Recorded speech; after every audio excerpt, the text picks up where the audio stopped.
കേരളത്തിലെ അറിയപ്പെടുന്ന ട്രാൻസ്ജെൻഡർ ആക്ടിവിസ്റ്റും സെലിബ്രിറ്റി മേക്കപ്പ് ആർട്ടിസ്റ്റുമാണ് രഞ്ജു രഞ്ജിമാർ. 20 വർഷത്തോളമായി മേക്കപ്പ് ആർട്ടിസ്റ്റായി സിനിമാ രംഗത്ത് പ്രവർത്തിക്കുന്ന രഞ്ജുവിന്റെ ഡോറ എന്ന ബ്രാൻഡും ഏറെ പ്രശസ്തമാണ്.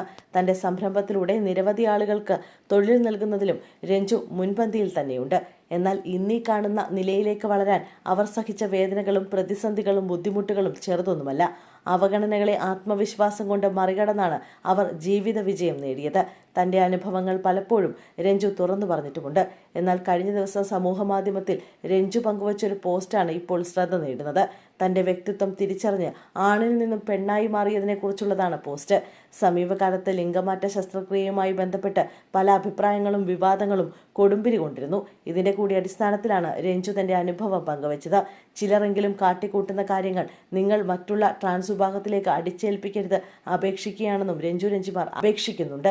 ആദ്യമേ തന്നെ കേരളത്തിലെ ഓരോ ജനങ്ങളോട് കൈകൂപ്പുന്നു.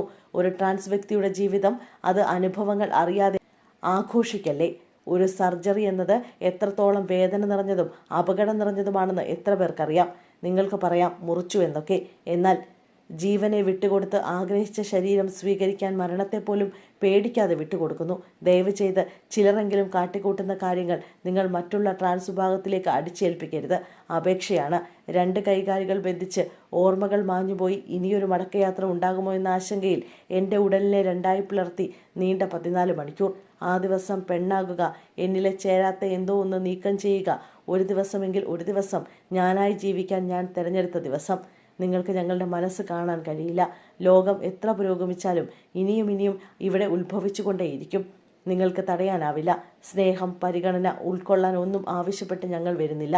ഈ ജീവിതം എനിക്കും എന്നെപ്പോലെ അനേകായിരം പേർക്കും വിലപ്പെട്ടതാണ്. വെറുതെ വിടുമോ?